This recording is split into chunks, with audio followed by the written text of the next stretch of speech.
민주주의를 긋다 한정수 지음 11번째 191페이지. 유홍준 교수는 이렇게 얘기했다. 사랑하며 알게 되고 알게 되면 보일 것이다. 나는 이렇게 말하고 싶다. 긋다 보면 알게 되고 알게 되면 깨달을 것이다. 그렇지? 길은 누군가의 발걸음이 모여서 만들어진다. 길을 걷는다는 것은 누군가의 자취를 지나는 일이다.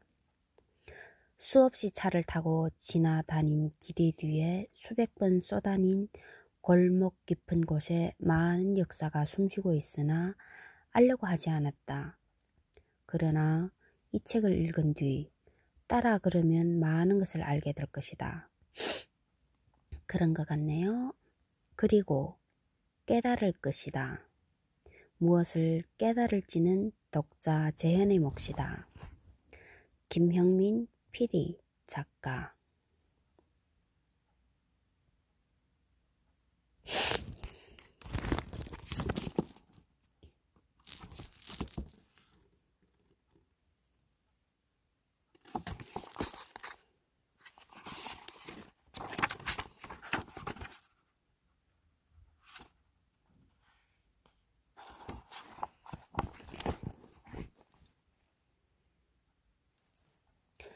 (191페이지) 한국 근현대사에서 남산과 용산의 역할.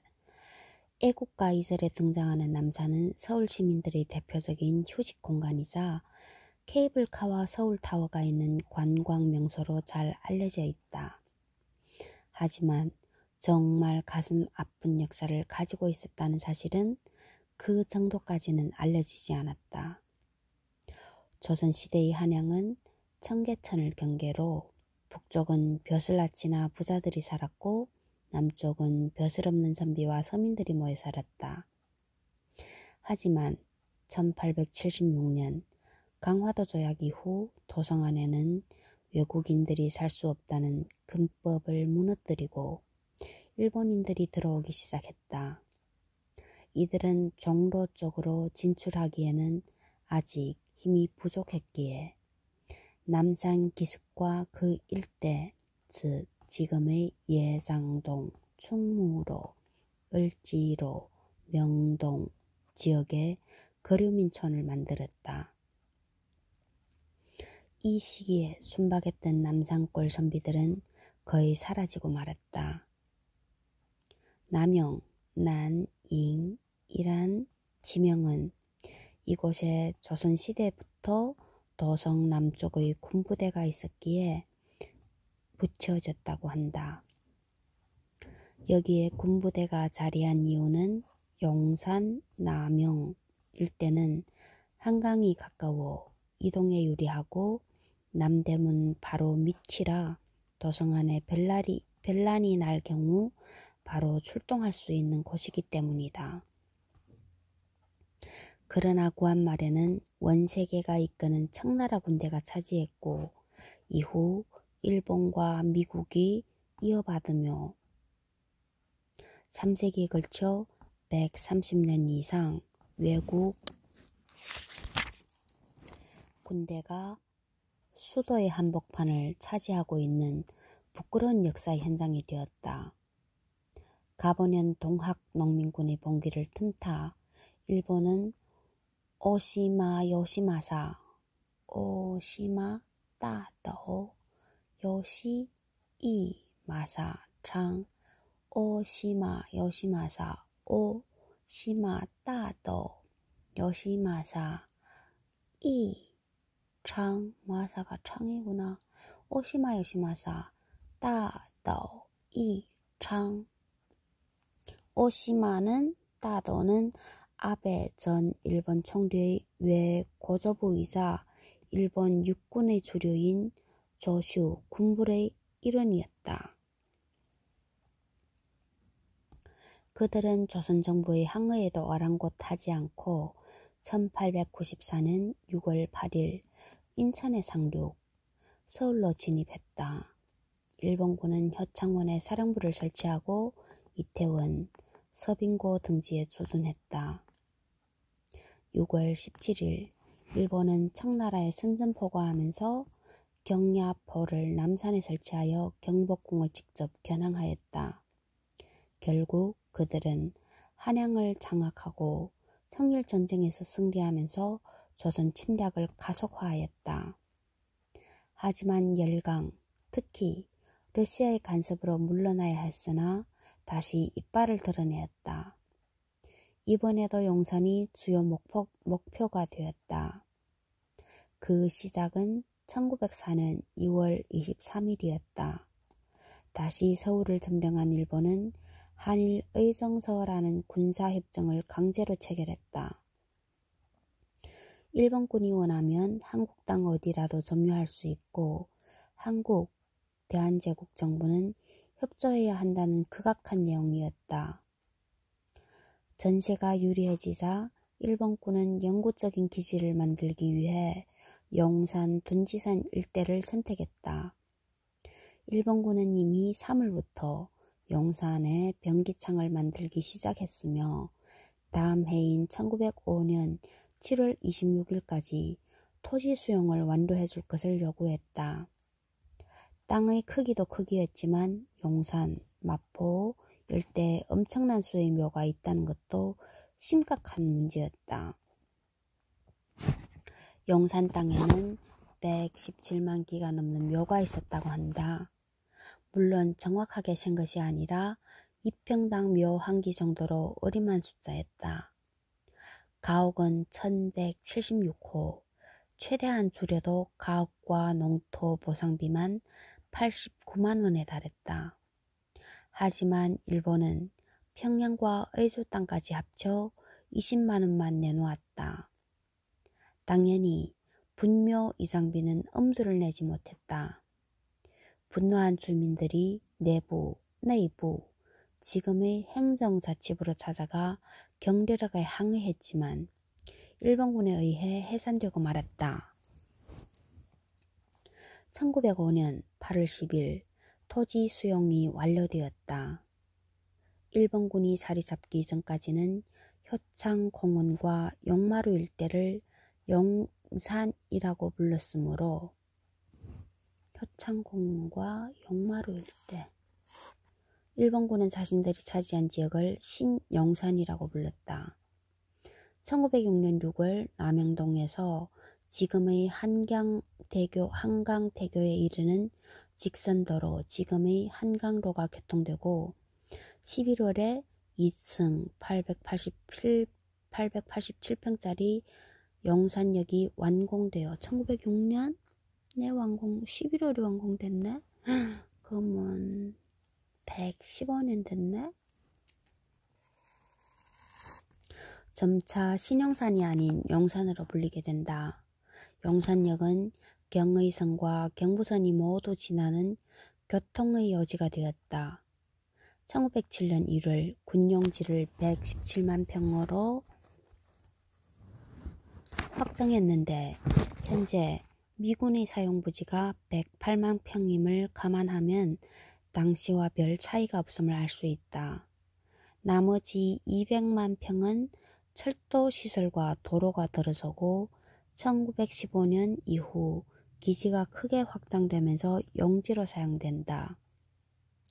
1907년 2월 일시적으로 병력이 감축되지만 헤이그 특사 사건과 고종퇴위, 의병 봉기가 이어지면서 병력이 다시 늘어난다. 6월 러일 전쟁 배상금의 일부로 하세가와 사령관 관저를 지으면서 용산의 일본군 병영화는 가속화된다. 해방 후에는 미군이 일본군 대신 이 땅을 차지했고 제6공화국이 들어서면서 이전 논의가 시작되었지만 최근에야 평택기지로 이전하였다. 현재는 이곳을 국가적 차원의 공원으로 만들기 위한 각계의 다양한 노력이 시도되고 있다. 1910년 8월 22일 남산의 통감 관저에서 맺어진 병탄조약 이후에는 정신적 지배의 상징인 거대한 조선 신궁까지 만들어 신사참배를 강요했다. 1910년 8월 20일 남산의 통감관제에서 맺어진 병탄 조약 이후에는 정신적 지배의 상징인 거대한 조선 신궁까지 1910년에 만들어졌네. 그러니까 115년 전. 남산의 헌병 대사령부는 3.1운동 진압의 중심지였다. 그 사이 남산과 영산은 대표적인 일본인 거주구역이 되면서 우리 땅임에도 한국인들이 접근하기 어려운 공간이 되었다. 남산과 영산의 불행한 역사는 해방 후에도 계속되었다. 헌병 때 사령부에는 수도경비사령부가, 중턱의 조선신궁터에는 거대한 이승만 동상이 들어섰다. 5.16 군사 쿠데타 이후에는 중앙정보부가 자리 잡으면서 남산은 공포의 대명사가 되었다.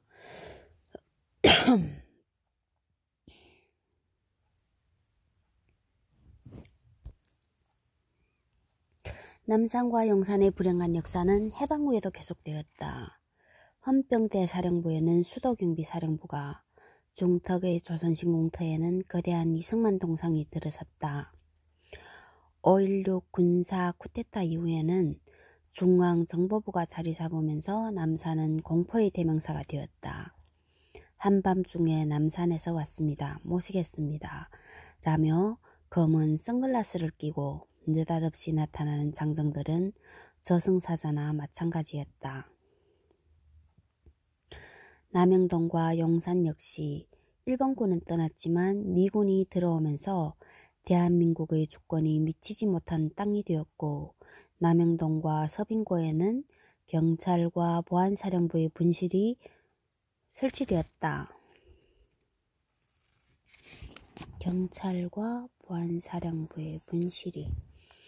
이곳에서 수많은 민주인사들이 고문을 당했는데 박종철과 김근태가 대표적인 인물이다. 다행히 남산과 용산의 이른 불행한 역사는 거의 막을 내리고 있다. 중앙정보부를 거쳐 국가안전기획부에서 다시 국가정보원으로 이름을 바꾼 국가정보기관은 내곡동으로 이전하였다. 그들이 떠난 남산은 시민들의 공간으로 서서히 변하고 있다.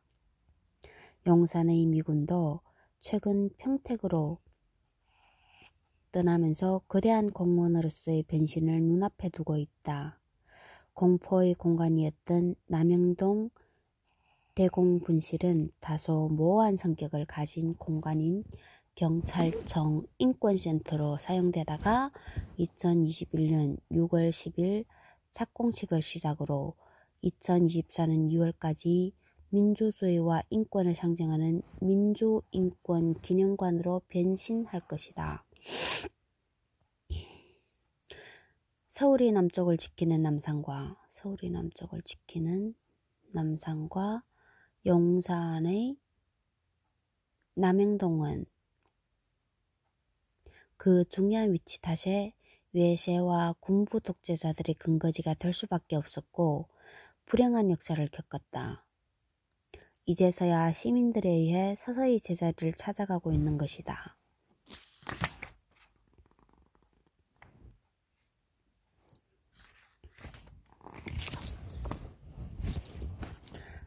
(196페이지) 남산 남영동 민주올레길. 조선 헌병대사령부와 수도경비사령부터 현 한옥마을. 지하철 3호선과 4호선이 교차하는 충무로역 3번 출구를 나와서 돌면 많은 국내외 관광객들이 찾는 남산골 한옥마을이 나온다. 이곳은 일제의 악명 높은 조선 헌병대사령부터였다. 일본군 헌병대의 한국 주둔은 1896년 1월 을미의병의 공격에서 군용 전선을 지키기 위해 파견한 임시 헌병대에서 시작되었으며 이들은 의병 진압의 주범이었다.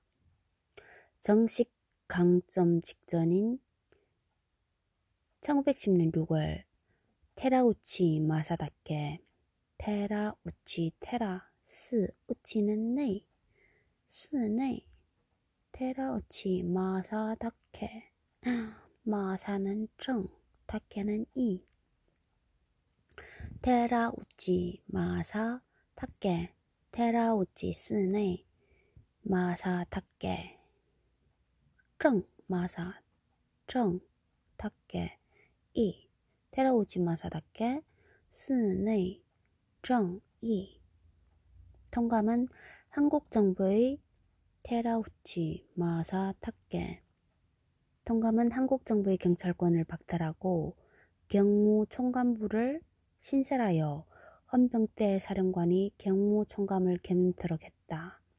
그 악명 높은 헌병경찰제가 시작된 것이다. 남산의 한옥마을 정면에 보이는 우각은 노태우가 수령사령관 시절에 지은 부대 내 사찰을 개조한 것이다. 충무로 헌병경찰제도란 군대인 헌병과 민간인을 상대로 하는 경찰이 동일계통의 명령체계 속에 움직이는 것으로 즉 헌병이 민사나 행정 업무까지 담당하여 말 그대로 무력에 의한 통치를 실행한 것이었다. 헌병은 한국인의 자유를 빼앗고 인권을 유린했다. 뿐만 아니라 일제는 이곳에서 조선 왕조의 왕족들이 사는 창덕궁 도남문까지 일직선으로 이어지는 새로운 도로, 즉 지금의 충무로를 뚫어 구 황족들에 대한 통치를 강화하였다. 한옥마을 정문 옆에 있는 한국의 집에는 조선 청독을 보좌하는 청독부의 2인자 정무총감의 관저가 있었으며 3인자인 경무총감부도 인근에 있었다.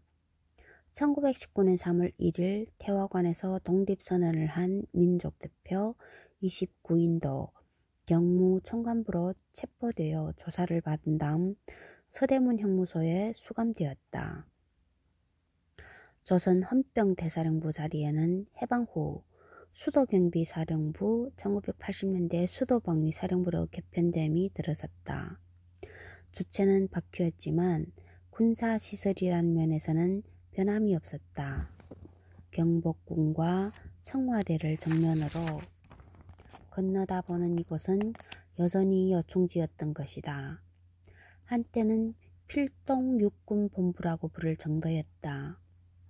1979년 12월 12일 전두환의 신군부가 주도한 군사 반란이 일어났을 때 이곳에는 가장 강력한 반대파인 장태환 수방사령관이 버티고 있었다가 장태환 나오네? 그가 야, 이 반란군 놈의 새끼야.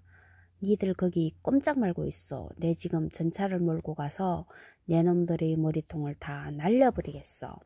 역적놈의 새끼들이라고 외친 발언은 유명하지만 이미 육군본부와 국방부, 특전사 등 주요 기관이 제압되어 대세가 완전히 기운 뒤였다. 그가 신군부에게 무너진 다음 후임자는 바로 노태우였다. 수도방위사령부는 1991년에 남태령으로 이전했다.